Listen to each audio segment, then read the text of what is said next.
I don't see it. Okay, we're live. All right. Welcome to I Bleed Orange Clemson Sports Network. Such a time as this. We're excited tonight. We got a special guest on, and just want to do a shout out. We're going to introduce her in a second. And anyways, we just want to mention a couple sponsors. Wake and Bake. They opened it. Actually, it's not open yet, but they opened one in Anderson. It's more of a sports bar restaurant. It's kind of like Cheers. I was in there today and ate. They're actually within a year. They're opening. They're actually working on it right now in Pendleton. They're opening a new restaurant. Also, like to mention Clemson's Marina and Grill. We're going to be doing the Georgia game there. And the beautiful thing about that, we're going to be there in August, and you're going to be able to overlook and see Death Valley across the lake. So we're excited about that. And looks like we're probably going to do at Charleston Sports Pub in downtown Clemson. We're probably doing the spring game. So we're excited about who we got on tonight. And so without any further ado, we got Carla Boyd on, Taj Boyd's mother. So hey, everyone. Tell us a little bit about how you got to Clemson and your journey here. And okay. So we Taj was being recruited pretty hard while we were in Virginia. We were a military family, and my husband was former Navy. Rest in peace. He's deceased now. And he groomed, Taj and TJ. He said, y'all going to be some of the best football players that the nation has, ever seen. So he worked with them since they were little. They went from rec league to Pop Warner, middle school, JV, varsity, and he worked out with them continuously. All camping Taj, all over America, Yeah. We drove from Virginia to Texas to the Army All-American game. Y'all remember that game? Yeah. And Taj was MVP with Bryce Brown. Oh, really? And broke Chris Leak's record. Yeah. They play that in Dallas? It was at the Alamo Dome. Oh, okay. Yes. So that was a long ride. I said he better do something. That ride from Virginia to Texas, that's how much work, we knew he can do it. And that's how much work, we put into them being, good men for the, working up towards their future. We wanted them to have a good, future. Obviously. So what was the biggest decision that made Taj decide to come to Clemson? Okay. All right. Now this is the hard part because Taj took every official visit. Yeah. And I liked all the coaches. But then this Dabo Sweeney comes and people was like, who is Dabo? Quite a salesman, huh? Yes. And Jeff Jagodzinski, Boston College offensive coordinator, was like, we gave Taj his first offer. Dabo, he said they ain't won nothing since sliced bread. Talking about them that won the game back in the 08 era, 09. Yeah. Uh-huh. So I was just like, his spirit, the Christian visit, he sound truthful, genuine, and some coaches it was a sales pitch. Mm-hmm. Yeah. It was some coaches like banging down the door. We had like a circus at our house in Hampton. Nick Saban. Okay. Chip Kelly came, and when Chip left, Coach Sweeney and them came, and then we had Ohio State Tressel back to back. I mean, one night I cried. It was so many college coaches coming after us, and Taj, talking to us, recruiting him. I didn't know. I felt sorry for him. Like, where is he going to go? What is he going to do? And Clemson made that late push. Yeah. And when Dabo came to our house, I felt he was genuine. Yeah.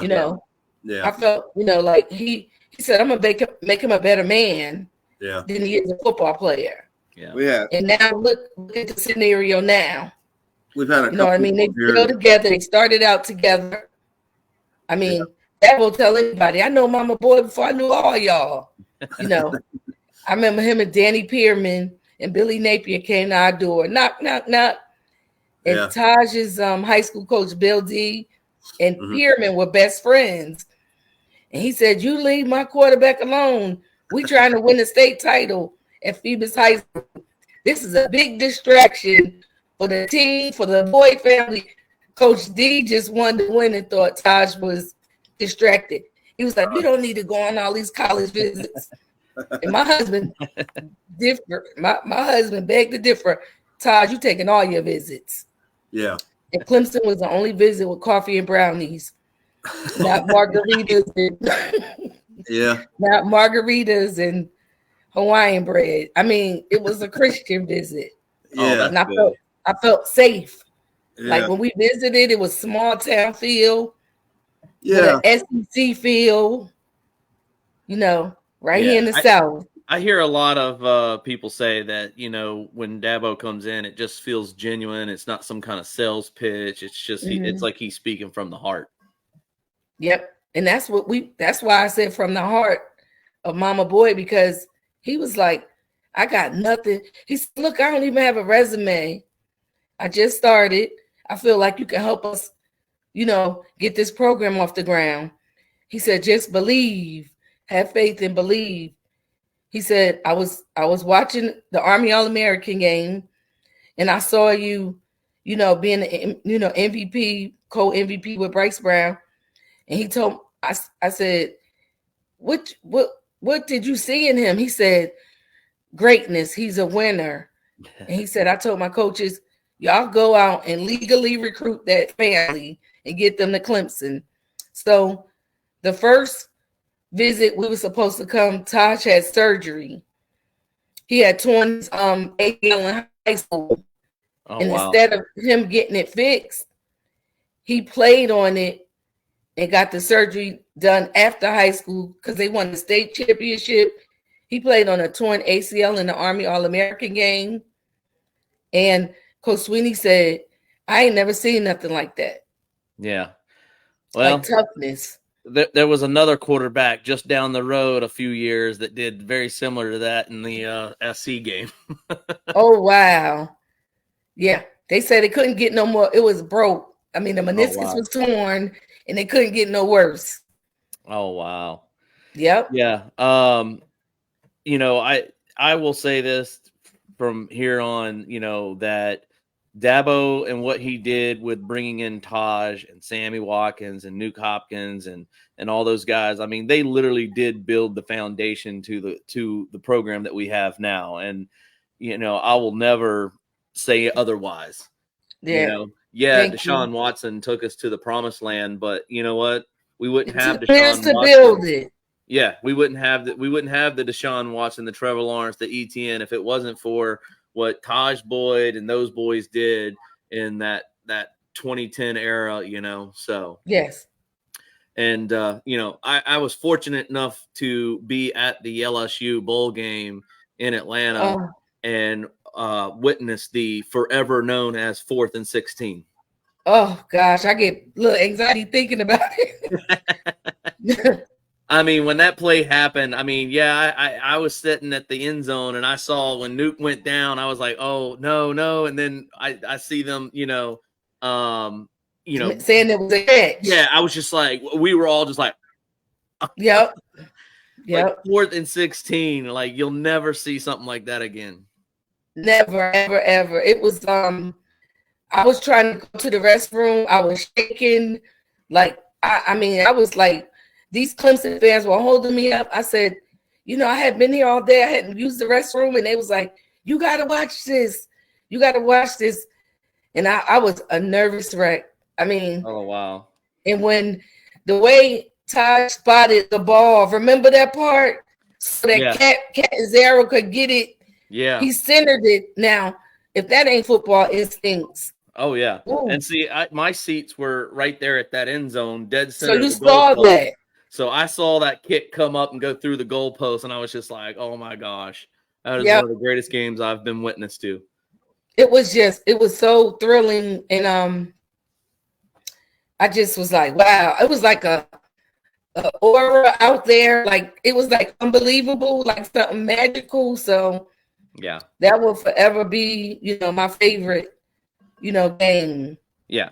And and if I ever get to actually talk with Taj, that's going to be one of my first questions: is what was going through your mind at that particular moment? Yeah, I want to know too. he just say, I had to do what I had to do. Oh yeah, yeah. And I'm so excited that the fact that he's now part of the coaching staff, and I know that he's helping Dabo do great things. Yes.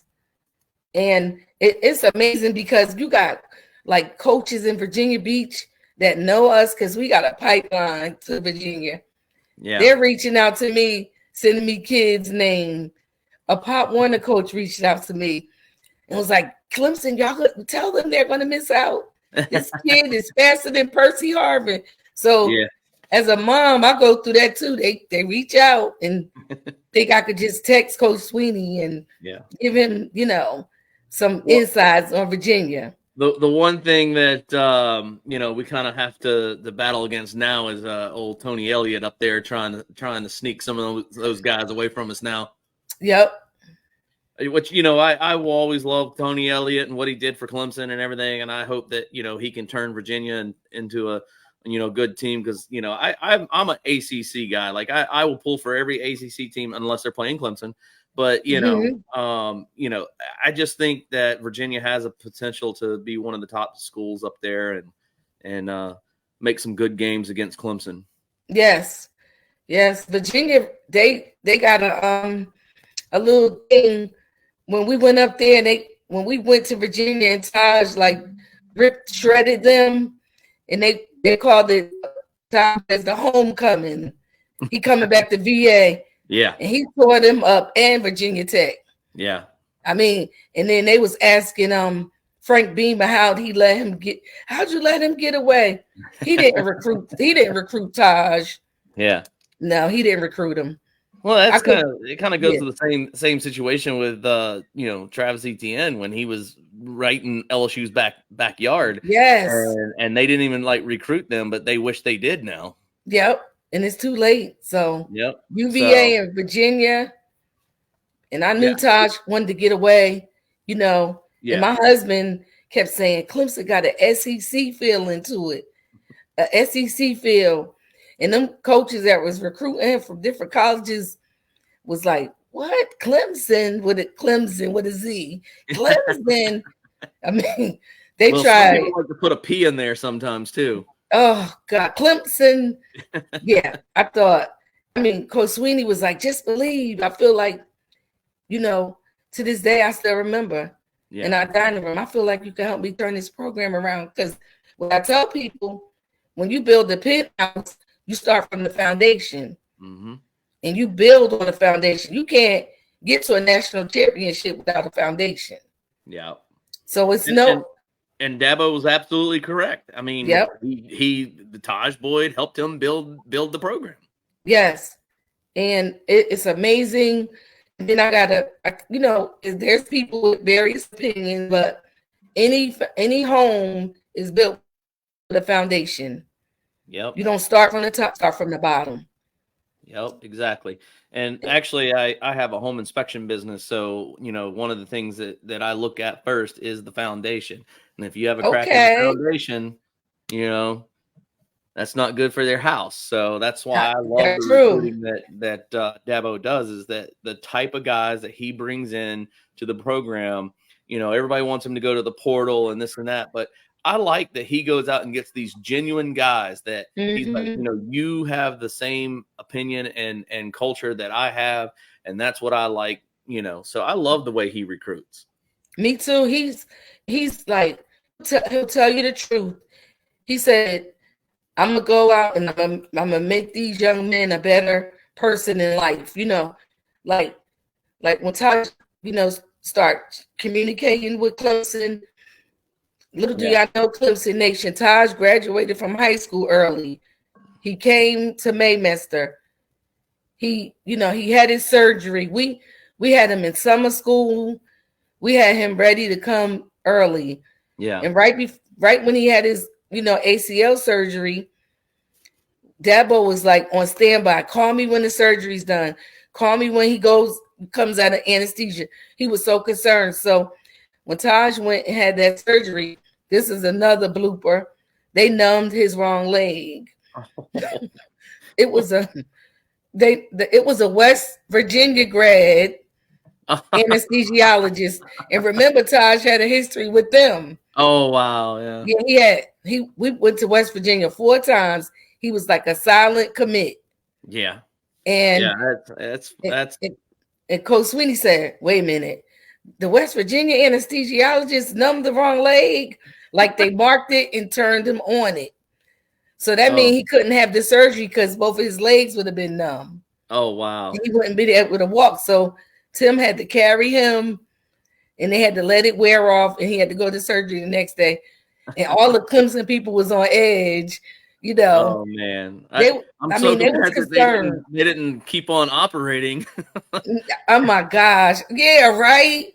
Fix the fixed meniscus was already, you know. I mean, the ACL that was never torn. I mean, that was wild. Yeah. Well, thank goodness and God that you know that the doctors got it right before they started. Yeah, I was like, whoa. So now my understanding is you live in Clemson still, right? Yes, we've been here since we knew we weren't helicopter parents, but we just knew that there was going to be something special here going on. Yeah, and I wanted to be a part of it.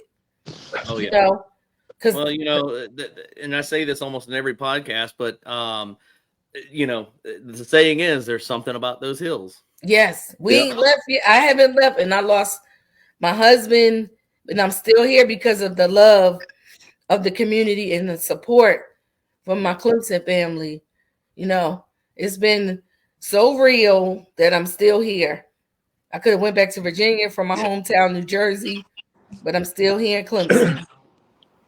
Yeah, we've had a couple like NFL players come on, and they were saying, well, what made you decide to go to Clemson? They said, well, once I visited the campus, I can't really explain. It's the feel, it's the community. It's like one big family. I was in downtown Clemson today, and there's an ice cream shop that's opening up. And next week, matter of fact, right on College Avenue, and they're from California, and they said, man, we love it here. It's just there's no place like Clemson. And they're like, we found home. They came all the way over from California. From the West Coast? Yeah.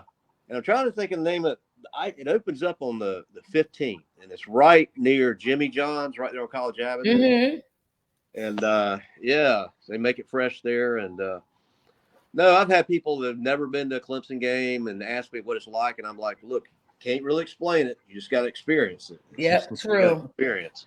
Yep. So I apologize. For some reason, out of all the times, my computer decided to update itself. I'm on my phone right now. I had to figure out how to. So it updated itself. We're beyond these technical difficulties right now. Yeah, that's right. Today has just been one of those technical difficulty days. Yeah, it's like working on update 5%. Keep your computer on. It's that little thing. Wow. But we'll get through this. I actually grew up in the little town 6 Mile, so. Oh God, where's that at? Right next to Clemson. So, like, if you go out, I can't think of the name of the road right now, but you go out Clemson past High School, and there's a little town called 6 Mile.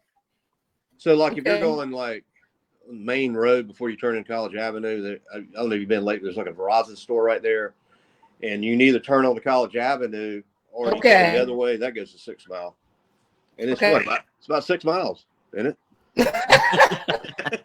Well, the whole story about the way 6 Mile got its name is not very big. from an Indian woman that way back in the day, she took a journey, and every time she crossed a creek or a river, she would name it like 1 mile, 2 mile. So there's a 6 Mile, and there's also a 96 Mile, South Carolina, and I believe there's a few other number towns that was named after her. Or I have one more in there. It's near Greenwood. Yeah. Y'all talked about 4th and 17? Oh, yeah. We talked about it. Yeah, I just remember 4th and 16. It was 4th and 17. And I'm like, the odds of them getting the first down are not very good. I mean, it's 4th and 17. Your odds are probably 1 or 2%. And then Dodge rolled out and threw the ball. And Nuke scooped, he got down there and called it. I was like, that was a lot of people talk. That was the tipping point. it kind of catapulted Clemson to the next level. Mm-hmm. We went on to kick the winning field goal, and then all of a sudden, you know, Deshaun comes on board. Next thing you know, we're playing for national championships. Yes. That was the push to get us over the edge there, to get on, you know, go towards something bigger. I always remember that's just the changing point. Yeah. This program has really, you know, came to new heights since we first was coming from a family reunion in 2007, and my husband seen Clemson University, the exit off of 85, and we went to the racetrack, and they said follow the paw prints. Yep. And we met Tommy Bowden. Yeah, I remember Tommy. And we was trying to find that poster that Tommy Bowden wrote to Taj and TJ and put Future Tigers. Now that was eerie. We had no idea he was still in high school, winning state championships. Yeah. And we met Bowden, and yeah, it was kind of cool the way it happened. Yeah. So now you've written an actual book about all this too. That's correct. Yes, from the heart of Mama Boyd. Yeah, tell us a little bit about your book. Just, you know, I'm a cancer survivor. I had cancer when I was a juvenile, and I refused to let that get me down. And I had some issues with being stable at a young age. And I always ask God, if you give me kids, I'm going to make sure they're the best. They'll be better than what I went through. Right. And how we just we stuck together through thick and thin to make sure our kids get to where they need to get to. And we're really close. So when my husband passed away, it was a big hit, took a hit on us. Yeah, I can imagine. It's still a struggle because it was suddenly and strange, and we still grieving. Yeah. So keep us in prayer, everyone. We will. So you got cancer pretty young. I mean, you were pretty young when that happened. Your cancer? Yes, I was 15. Wow, that's young. Yeah. I was in home economics class. Y'all remember when they always talked about iodized salt years in the 80s? Yes. They promoted it. So we was in home economics class, and they had that book, that cooking book, and it said iodized salt for your, thyroid. Use iodized salt. So the iodine is good. And there was a little boy in there with like a growth in his neck. And the teacher was like, everybody feel their necks. This is why you need iodized salt. So everybody felt their neck, and I felt mine, and I felt like a little lump. And I went to my teacher, and they sent me to the nurse. Oh, wow. And the nurse sent a letter home to my grandma, which was a nurse. And by the time they got me to the doctor, I had a golf-sized tumor on the left side, and it had spread to my vocal cords. Wow. No chemo, no radiation. That teacher, in a sense, kind of saved your life a little bit then. Yeah. Yes. Yeah. Yep. No chemo or radiation needed. Really? Well, that's good. Yes. Yeah, I actually about a little over a week or so ago, I went for a checkup, and got the test done every year. They ended up calling me. It's like on a Friday. They called me Monday. I come out of the grocery store and said, "We're immediately getting you in to see a urologist." And I'm like, "Okay, your PSA level's high." And I'm like, I didn't even know what that was. I hung the phone up, and I was like, I called them back and said, "What does this mean?" And they mentioned the cancer, the C word, the cancer. So we're just waiting on an MRI. I went and met with the doctor, and so I just think anybody at this day and time, you need to get checked up at least once a year. We don't have the MRI till like March the 1st, but keeping positive about it. Yeah, you could push to get it if you want. Sooner, if it's like bothering you, get it sooner. I will do it. When I get back to Spartanburg, I can't do it sooner. I don't feel like sitting waiting. Yes, because that'll make you your nerves will be torn. Think about it, yeah. But see. Now you mentioned that your other son also played football. Now what's he doing now? TJ worked for Department of Defense Military Sea Lift Command. Oh wow! Oh, really? Yeah, he just got back from South Korea. Oh wow! Oh, wow! Yeah, so he's been traveling. Military Sea Lift Command They got a Homeland Security clearance, Department of Defense clearance, and they supply missiles and weapons to the U.S. Navy. Oh wow. So they're like their support team. Okay. Yeah. So some of the events that happened recently, Yeah. He's home on leave now, thank God. Some of those ships they sent those drones at were ships that's in his fleet. Oh wow. Yep, the Red Sea. He's been to Dubai, Singapore, Thailand, the what's that? The Mariano Trench. That's the deepest part of the ocean. Like yeah. They had to sail over that. Oh wow. That's Yeah, good. we're living in kind of scary times. So. Oh yeah, for sure. Yeah, Mariano Trench. The deepest part, unexplored, it's some deep mysteries, and they had to sail right over it. Yeah, I've had some friends that have been deployed. I was in the National Guard. I never went overseas or anything, but I was in communications. They called me and told us to be on standby, but we never got called out there. So, thank God. Soldiers, what they do, but things have been kind of crazy here lately on the news. Yeah, TJ said it's pirates. He said those off the coast of Somalia. Those pirates, they're like thugs. They will come on the ship and they train them on them M50 caliber guns, and those are bad. Yeah, they got to be on alert, on watch. Yeah. So I'm glad he's home. So that's good. I always told me I needed to write a book because I've had kind of a crazy life, but I can't sit down long enough just to write. I mean, I've written some articles for I Bleed Orange. I got somebody else writing them now, but I guess, how did that come about? Did that take a lot of patience?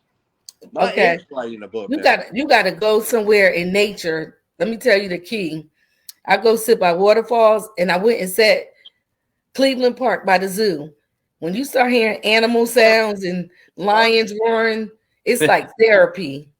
Oh, okay. Oh, that's cool. I wrote 8 pages one day sitting at Cleveland Park.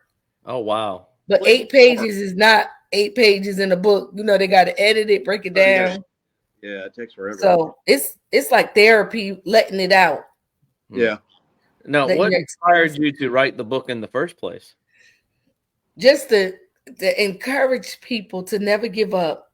Yeah. Encourage families to push through whatever you're going through. Right. And keep fighting, keep striving, and do the best you can for your family, whatever circumstances you're in. I want to inspire people. Ever since I got healed of cancer, I said, Father, I'm gonna inspire some people the rest of my life. Yeah, sometimes God, you get through certain things, God puts you through certain things. You come out on the other end, it's actually use your experience to help somebody else because you've gone through it. Yes. Now, that's one of the things that I think is a great aspect too. From a lot of people see the recruiting side of the athlete themselves, and a lot of pressure that they're under and whatnot. But I guess you never really think about the parent side of it too. Yeah, the sleepless nights. Yeah. The trying to decipher who's truthful and who's not, who's misleading your kids, who's not. Yeah. Is your kid gonna be safe at a certain college in an environment? Like one college we went to, soon as you go out the gate, I felt like, wow, in North Carolina. Oh, North Carolina, really? Yeah, in North Carolina. Well, I think it was Wake Forest. Wake Forest, I've been to their campus.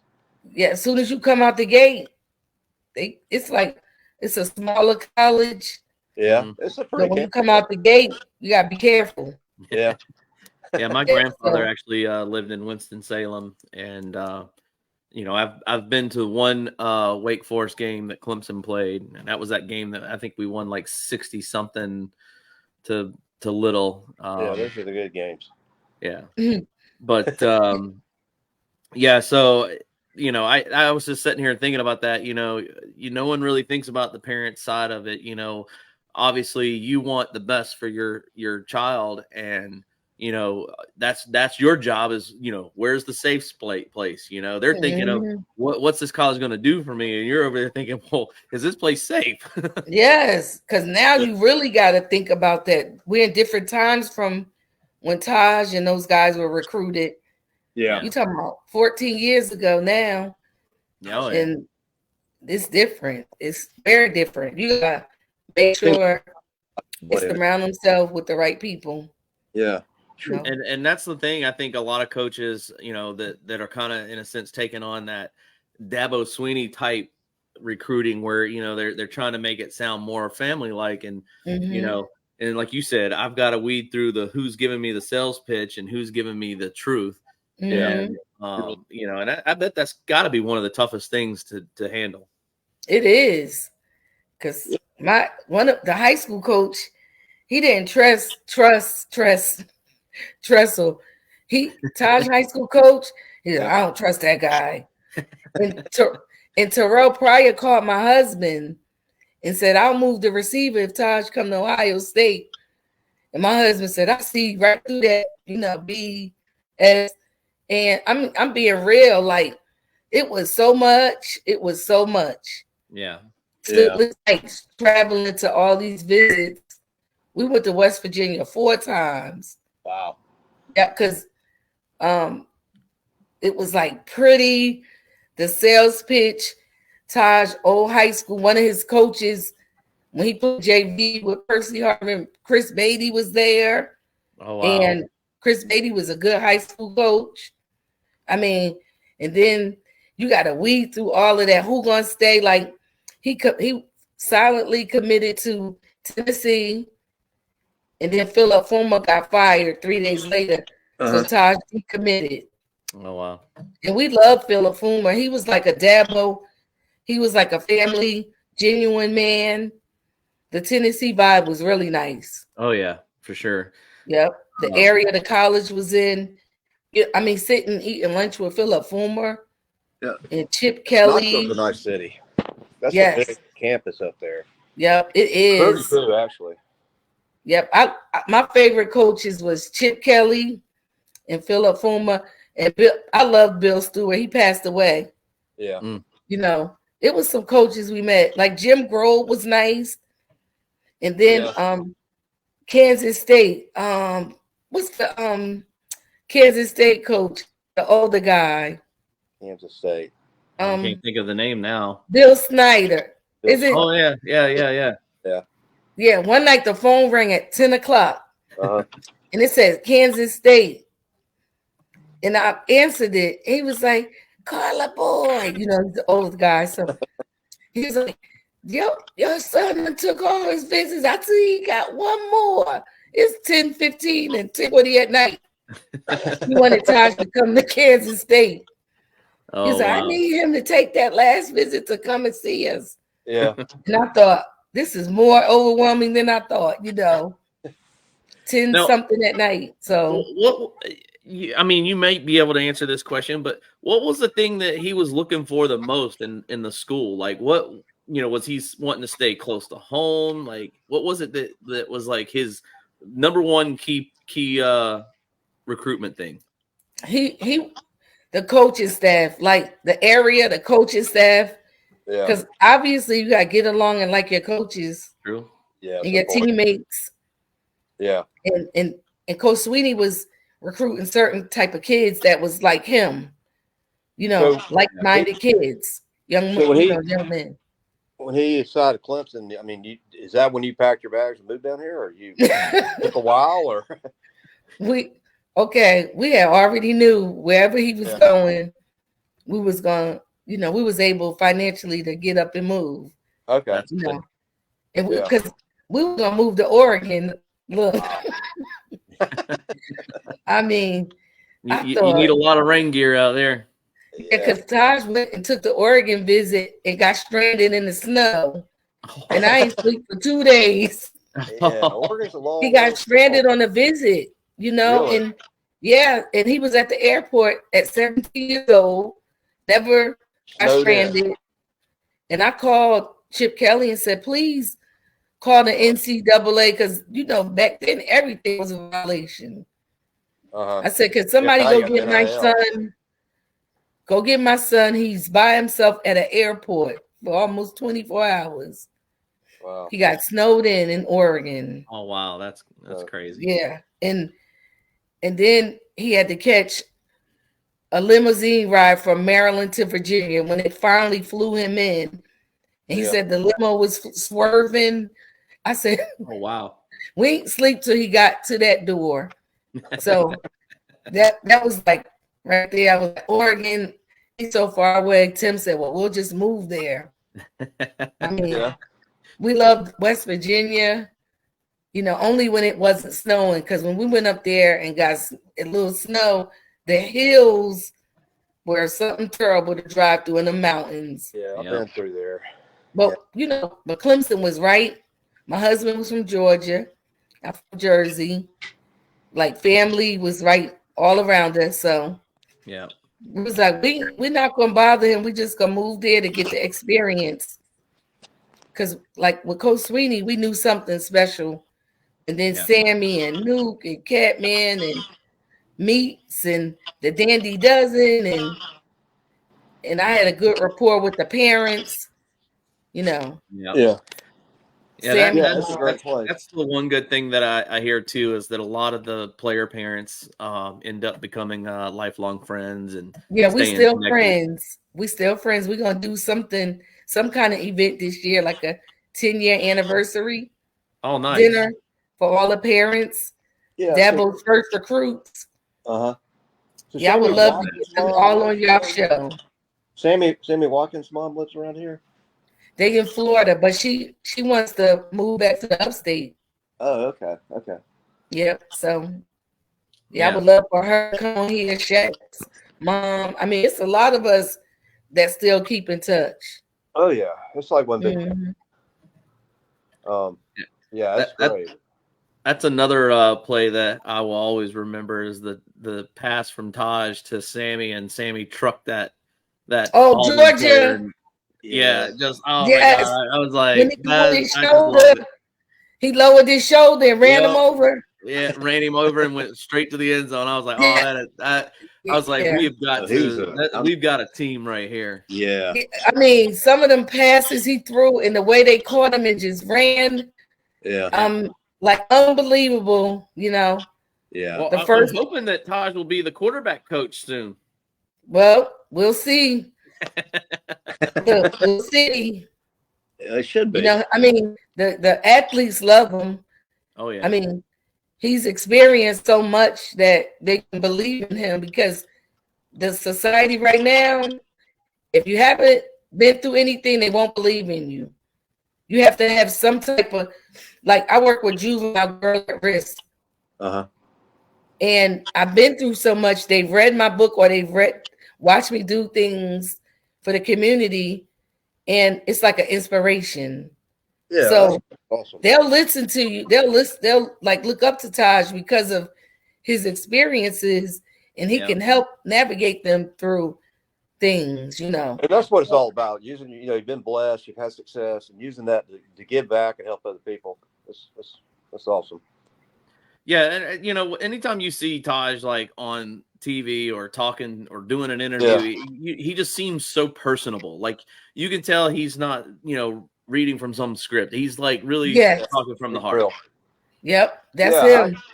First time I met him, he hung around. We talked for a while, took some pictures. He just like the normal old guy. Made me feel like I was just like anybody else. Yeah, and he was bashful when he was young. Yep. Could you believe that? He's what now? Bashful with braces. Bashful and with braces. Okay. Yeah. Okay. Now we're gonna need to see the embarrassing pictures, that you have. Oh gosh, I should have had some lined up. So when I do got a picture. I never played college, but I played sports growing up. My mom was my biggest fan, and she would go to the matches or the games, whatever sport it was, and she was more worked up than I was. Mm-hmm. I was loud. They gave me an award in Little League, the Jock of the Year award.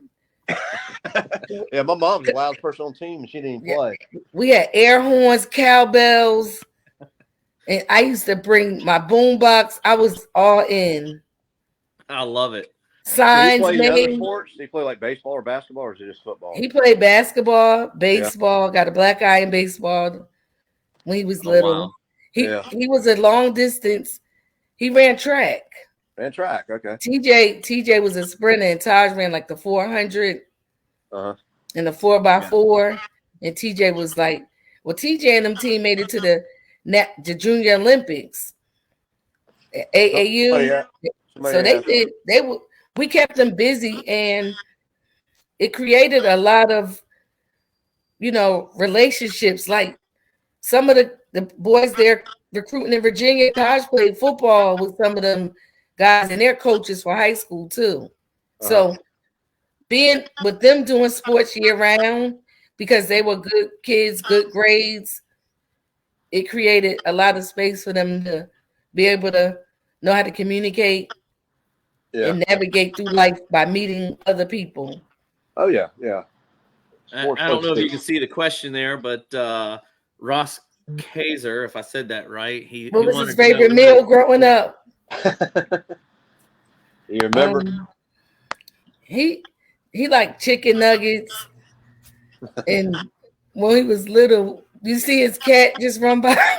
Yeah, I saw something new by there. It's a place that he seen something. Yeah, he liked chicken nuggets, and when he was a baby, the Vienna sausage in a can. He would have the whole little 5 of them and eat them. He could eat when he was young. I bet. He was like thick. He had on Georgia Bulldogs outfit. My husband was infatuated with Georgia Bulldogs. Oh. So well, we're glad he didn't go there. Yeah, really. No. We'll see them in a couple 7 or 8 months. We're gonna run across them. I know that's quick too. Yeah, it's time for us to win. It's been a while since we did I know. You got to catch them off guard, right? Yeah, yeah. They say they're playing a neutral site, but Atlanta to me is not neutral. Podcast. But John Storm, just say hi. We've had some Todd's gonna say hello. Oh, Todd is there? He just came through. But he didn't know I was on here, but they had recruiting wrap up, so I put him on the spot. He was like, okay, I'm gonna say hi. How'd it go? I guess you can't say really. No, he walked out the door, but his favorite meal, chicken nuggets. He loves sweets. Yeah. Ice cream. Oh yeah. That's funny. And juice. He loves sweet juices. We had to kind of watch them, but I was one of the moms that cooked. I always cooked. Even when I moved here, I cooked, and I would invite the linemen over because the ones that protected him. Yeah. I used to invite JKJ, Malachi Goodman. Oh yeah. Rashard Hall. You got to take my care whole of house be filled with food. Yeah. Some of those players were like, do we go to Dabo's house tonight or do we go to Mama Boyd? Because Coach Sweeney told everybody in the orientation, Mama Boyd's cooking. And I heard she even let them wash their clothes. And I remember Jonathan Meeks coming over with a load of laundry. But I didn't mind cooking. I would cook big pans of food. Oh yeah. Yep. Yeah, my mom still can't say that there's not a family environment at Clemson when you got player moms cooking for all the players. Oh yeah. Oh yeah. We loved it. I would cook chicken leg quarters. I remember Malachi and JKJ snatching cookies from each other. And both of them are big guys. And they used to come and eat and Brandon May. And one time Dwayne Allen came and he would sleep on the floor, and Taj came home. I was like, what you doing in my house? He was like, I came to eat dinner, Yeah. Oh yeah. There he is. There's the legend. Hey, Taj, how you doing? And just finished up the recruiting wrap up, man. I still got a picture. Get us those players. Get us those good players. Remember when they did the freight yard down in Spartanburg? Oh yeah. Yeah, I remember. I still got a picture on my phone, me and you. Yeah, freight yard was a good time, man. What must be done has to be done. Yeah, there's some good people down there. Work, always. Good seeing you, man. See you. Yeah, we still do. We still do some things down the freight yard. We did the Gator Bowl show down there. Okay. So y'all doing something big for the Georgia game at the arena? Yeah. I met with them back in November, and we had the Georgia. they said, look, we really don't want Georgia Tech game. It's kind of short notice. What we want to do is we want to have the Georgia, because all the other games have been booked. And he says, we want to do the Georgia game because, the weather's going to be, it's going to be in August, end of August. And we want to do the live show, the Georgia game. So they're sponsoring that. We're going to do a live show out there. And I do watch parties so I could get some people to come. Yeah, we're gonna start really promoting it over the summer. Yeah, if y'all want to come down, if y'all mind me being nosy, do y'all live in Clemson, Greenville? Like Greenville area. Okay, I knew y'all were in the upstate. I wasn't exactly sure. I live in Spartanburg, but I'm gonna be moving over here next year. Oh, okay. I'm in Clemson right now. I'm here 50% of my time. It's just what I do causes me to come here, and I love it here actually. It got to be like you talk about the Clemson community. I started at I Bleed Orange, and it kind of took off in the sports network. And I'd always go to Clemson, go to games and all, but it's been a lot of time. So last year I started like coming over here and spending 3 days every week. And it got to a point like you had to go out and say, hey, you're the I Bleed Orange guy. And you got to meet people. So now a lot of these people we sponsor, they all know who you are. And it's just cool. I went to the sponsor's place and ate today. And it's just, you can't really explain it, man. It's like a family. The whole Clemson University nation is like one big family. It is. We're hoping that we can get this, new podcast in a bigger light, and we're gonna try and do a live stream at the spring game, and and like I said, I've been, got to give a lot of credit to Josh. He's been getting in some big names in here, getting you in here, and so we've been blessed so far with who we've been able to talk to and interview, and we've had some very interesting stories. I love the recruiting stories. Those are my favorites so far. Oh yeah. Oh yeah. What did Ben Hall say about? He asked what he wanted to eat. I forgot what his fun. He had a funny story. Oh yeah, Ben Hall had. He was saying that he didn't even know who Lou Holtz was. And that's right. He walked Lou in Holtz like showed up to his high school, and they were like, "Hey, Lou Holtz is waiting for you," and he goes, "Who's that?" And they're wow. He's like, and he said at the time he didn't even know that he was like the number one tight end in the state at the time, and so he was like, he goes, well, what time's class over? And they said, oh, at this time. He goes, okay, we'll tell him I'll be there after class. Oh wow! Oh, you're talking to a legend there. And then he said that there was a plane waiting on a tarmac somewhere for him to take him to a school, and they said, what do you want to eat on the plane? And he had just finished a game or something like that, and he was like, I don't know. So humble, right? You ever met Ben? Oh yeah. Ben's got Big Ben's ice cream and desserts in Lyman. If you're going down 29 towards Spartanburg, if you're ever in that area, if you haven't stopped by there, it's got the best banana pudding. He's got some good stuff there. He cooks it all himself. Oh wow! Yeah. One thing about South Carolina, when I came here, I said I'm not drinking no sweet tea, and I haven't because it's addictive. Oh yeah. And all the places we've been invited, barbecue. Oh my goodness! When we first got here, we went to. Can't be. There's no rule on how sweet it can be. I know. I don't understand the ask if you want sweet tea or unsweet. I don't think there's really unsweet tea. I mean, who will? And it tastes nasty. Unsweet tea. Sweet tea. It's kind of like decaf and caffeinated. If I drink coffee, it's got to have caffeine in it. I know. Yeah, they unsweet, and some people I've been out with drink unsweet tea, and I'm like, well, what's the purpose? Give me water. Just drink water. Yeah. And Ross, I do agree with you that Georgia game, it's not a neutral game when it's in the heart of Atlanta, just a few miles away from Athens. It's not. I know, that's true. That's true. God, if we start season off with a win over Georgia, that'd be epic. Oh yeah, we've had a good recruiting season. I mean, catch them off guard. We got to catch them off guard, right? Exactly. I mean, Clemson beat North Carolina basketball. I see that. I was watching that game. We're ahead by. I mean, they just like right off the bat. PJ Hall hit like 2 back-to-back 3-pointers, and they just took off. And at halftime, it's like 15-point lead. And I'm like, I'm not getting excited yet. I mean, and sure enough, North Carolina started to come back there at the end, and luckily we held off. I seen a highlight because I went to Shaq Lawson has a little sister. Me and Shaq Lawson's mom, we're pretty tight.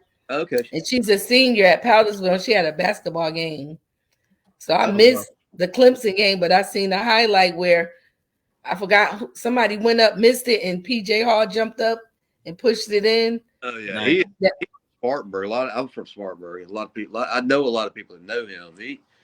He's definitely got a career out. After college. Mm-hmm. They actually drafted him last season, and he went out to Texas, and he just changed his mind and said, "I'm gonna come back and finish up at Clemson." I didn't know their NIL deals actually a basketball now, so a lot of those guys are making money. So would that push us up in rankings? Oh yeah, that was the biggest Clemson win. I mean, it's arguably the biggest, second biggest, or biggest Clemson win ever. Clemson was ranked third, and we've only beat them one time up until last night. In the deemed, up in Chapel Hill. So yeah, that put us that we really need to win the game because we're kind of sitting outside the bubble, and we've lost that game. I'm not sure that we'd still be talking about the big dance and the NCAA tournament. So that was kind of a pivotal point in the season. Yeah. Mm-hmm. Not like Dodge Boyd's 4th and 16. I mean that I think that win last night was nice. Mm-hmm. Because we've had some close games. We should hopefully they can take that and run and use that motivation to go through the ACC tournament and maybe come out with an ACC championship possibly. Yeah, I was there talking about it on the Roar. They said it would be nice because they've never won an ACC championship. And that was hostile territory, wasn't it? Yes. Yeah. Yeah. What was it the second time in program history winning in Chapel Hill? Second time, and both times Brad Burnell did it. We did it in 2020 for the first time. We went like 45 years, didn't win. And we did it in 2020, and we did it last night. That was a job saver for him, I think. I think so. He looked happy in his interview today. Yeah, they have a picture I'm looking up. He was glowing. And he was. I bet he was. Yeah, like I said, that game was like a job saver right there because I think a lot of fans have him on the hot seat. Yeah, I'm gonna tell y'all one thing. We've got the talent. We got one of the most talented teams. I mean, this is the year we're going to do anything. Any year it's going to be this year. In the last 25 years, I hadn't seen as much talent on the basketball team as they have now. They've just been some games, kind of like football season last year, that we should have won. The Duke game, the game where we had 8 seconds left and took that 3-point shot. Mm-hmm. We only needed a 2-point shot and then call timeout. So we'll see. March Madness is always exciting, but it's even more exciting when Clemson's in it.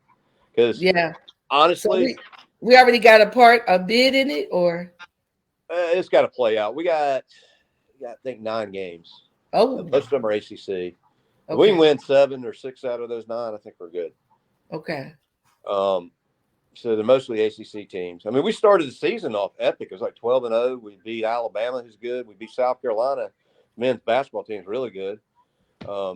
TCU we beat. We're beating some good teams. And then all of a sudden, we've done this for several years. And then we get into ACC play and everything starts turning south.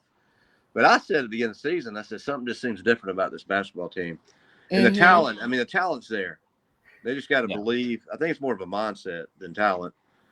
They just got to have confidence to believe they're going to win. To kind of answer this question that's up there now, in my opinion, take the officials out of the game.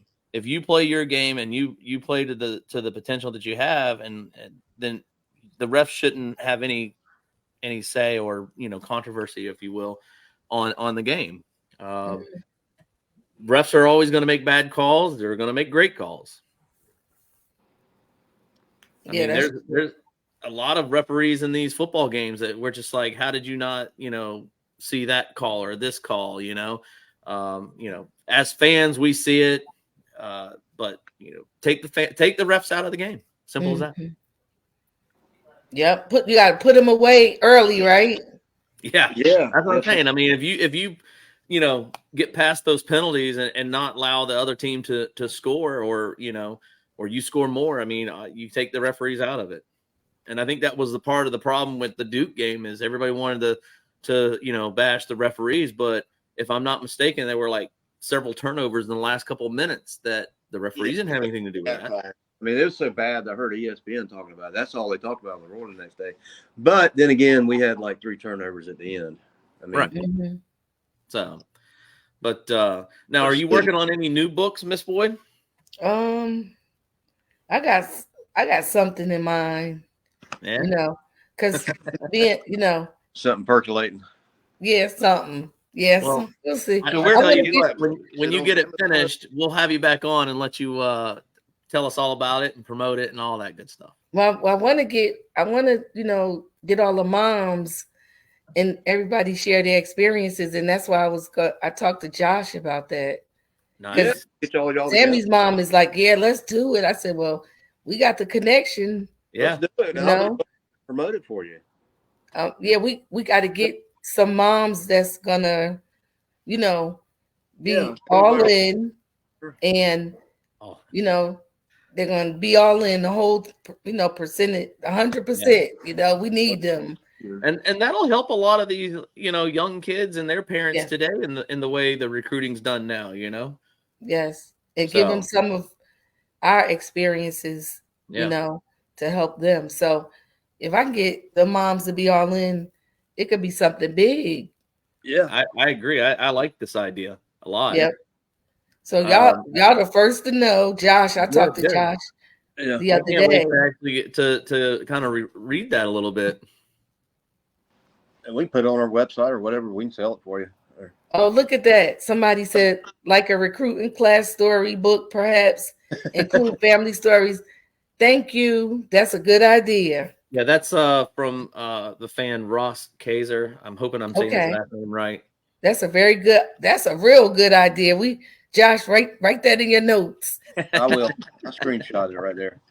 Yeah, I mean that would be awesome because the stories. Yeah. Oh, like I agree. getting stranded in Oregon, and I'm worried and ain't sleep for 2 days. I mean, Yeah. And then yeah, it's some stories, So you go. I guess you went to every game, the away games too. when he played. Yeah, bowl games and everything. Yes. What was probably your most exciting moment when we won the ACC title game after we hadn't won since 90? Yeah, that was. I remember that. When I seen fans crying, "Take me to the promised land," and I was like, "Ooh, everybody was like deep." saying all this stuff about. I remember Dabo said, "You can tweet that." Twitter was out to come out. Yeah. Dabo's always got something, and he comes up, all in, bring your guts. He said that because what's his name, Spurrier was saying down there in Columbia about some stuff and whatnot, and he was just like, well, the real USC is in California, and the real UNC or whatever is. Oh yeah, I remember that. And he said, and the real Clemson or the you can tweet that, and I just busted out laughing. I watched that live, and I just could not stop laughing. It probably didn't have a Twitter account. Nope, I got another favorite game. 12 or 11? When Taj broke Auburn's winning streak. Remember? Oh yeah. That's another favorite one. I mean, the 4th and 16 just. Everybody remembers that. Yeah, that's the number one. And it's like, oh my God, he caught it. We still got. Yeah. And then you still. Sometimes I just stare at him. He probably wondering what I'm staring at because I'd be like, "You're so amazing," I mean, some of the stuff, like, it looked like it was divine intervention, like, it just got there. Yeah. Yeah. Oh, yeah. Oh, that game, yeah. I unfortunately was one of the few games that I missed watching. I was actually helping a good friend of mine move, and people kept telling me, Are you here? Are you seeing it? I'm like, no, I've got to record it. I'm going to watch it when I get home. What is your favorite Clemson outside players? What they're asking. What is my favorite Clemson player outside of Taj? So many of them. Oh God, that's hard. Like people ask me that question and end up giving them about 12 or 13. It's hard to pick. All right. Sammy, Dwayne Allen, Jonathan Meeks. I just she gonna name the whole team. Catman. Yeah. I mean, I love DJ. Deshaun. I mean, it's so many, but my number one. You got Christian Wilkins. What a character he was. Yeah, And Shaq. Renfro, what a guy! The guy walks on, they think he's like flying. They didn't think he was serious, and I thought he was flying for the water boy or, to hold the clipboard. You go, I'm here to play, and man, wasn't that a game changer? Nope. You know what? Rook is one of my favorites too, because we was going to church together, and I would pray, and he would see me the next week after they won and told me, "Thank you for your prayers." Yeah. And he recently reached out to Taj, and I talked to him on video. Yeah. So, yeah. I think he's referring to all the players you just named as the Knights Round Table. I mean, oh my God, it was so many of them. And you've probably had all of them around your dinner table at one time too. Yep. And Philip Price. I mean, it's so many. Cole Stout. It's so many. It's just like, it's hard to pick one. I hate when they ask that question. Yeah, put me on the spot. 15 players later, some of the old games from Taj Boyd's time, like it pop up on my YouTube every once in a while. But yep, let me watch that. Yeah, some people say they watch it and still be on edge, even though they know the outcome. I said, well, hey, my favorite thing to watch of all time is when Deshaun Watson brought us back against Alabama. And, that whole drive is amazing catches, and then I think we had less than 2 minutes left, like 1:40 or something. Mm-hmm. And we had to drive like 80 yards. I will watch that over and over again. I know the outcome, but I still love to watch it. He said, "I know the outcome." Absolutely. And I had some T-shirts made 4th and 16 to 44 and 16. The journey. That's a journey. So I have a sign on my wall over there that was a banner. It was like this. I wonder if I can get it off, but it's from the Chick-fil-A bowl game. And right after that game, the 4th and 16, I wrote the score down, and I got myself holding that up in the stands, and it now hangs on my wall. Oh wow! Okay, man. I mean, some good times for sure. Watching a program get to an elite level. That was the turning. Everybody says that. It's just and it was. If you look back, that was the tipping point right there. Yeah, that game right there. So that's where we started. We were on the journey. When it was 4th and 16, I'm the one of the most positive guys you'll ever meet. But I mean, he's probably got a 1 or 2% chance that this game's gonna be over. And bam, it must have been divinely meant to be that way. Yeah, because I may watch it tonight. pop some popcorn. Yeah. And know the outcome. Yeah. But when you're watching it, it's so exciting. Like it was. I don't have a dog in the fight for the Super Bowl, but it's two teams that really are kind of neutral. I like it to be a close game, go into overtime, last second field goal. But I'm gonna be honest. When my Clemson Tigers are playing, I like a blowout. Yeah. I like the game where Trevor went in there and we beat them 44-16 because you could kind of just sit back and relax. But you don't got to be on edge. Well, back when I was I love the close games, but man, Clemson will make you pull your hair out sometimes. That year we won it with Deshaun. That first year, we had about 6 or 7 games went on like last play coming back. I mean, it was crazy. The Notre Dame game and where they were in the hurricane monsoon. Yeah. The NC State game where he missed the winning field goal to win it in overtime. Remember that? Yep. Or no, that was the last play of the game, and it went into overtime. There were a lot of games like that. Yeah, and the pressure that be on that last play of that player, like Catman, make the field goal. Yep. His mom was sitting next to us. She always would be. She'd say, "Let's pray." We stayed praying. I was at the Auburn game that we went into overtime. I was actually living in Atlanta at the time, and I was like, "Oh my gosh, Auburn's not but a few hours away," and I was able to get some tickets, and so I was there to witness that game, and the only team that took Auburn to overtime. And, that was when they had Cam Newton. And, and it still drives me crazy to this day that a snap infraction cost us that game. Yep. Talking about, was that 2010? We were beating them. 2010. And they started warming Taj up. Remember, people was like, he's warming up on the sideline. Cam won the Heisman that year. Auburn was good that year. Yeah. Yeah, they were. And they showed him warming up, and I was nervous because he, he was still, getting groomed. I was like, Yeah.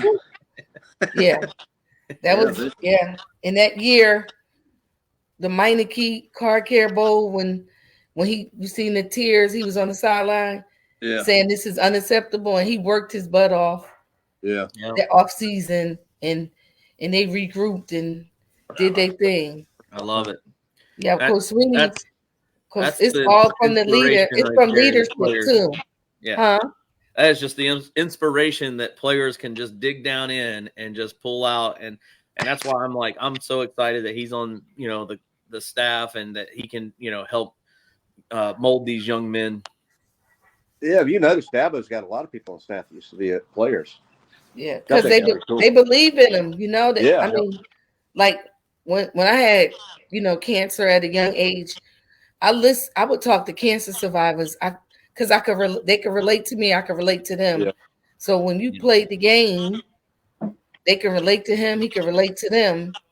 Yep, absolutely. In all circumstances. Well, Miss Boyd, when you get done with that book, you let us know, and we'll have you on as soon as possible. And we'll promote it all over. It's been a great pleasure talking with you tonight, and I enjoyed the stories and whatnot, and can't wait to hear some more. Yes, and we gotta get some more moms on, and they will love it. And I'd like to have Todd on if he's got time.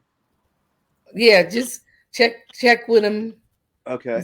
And see they busy schedule. Just check with him and see what he says. Okay.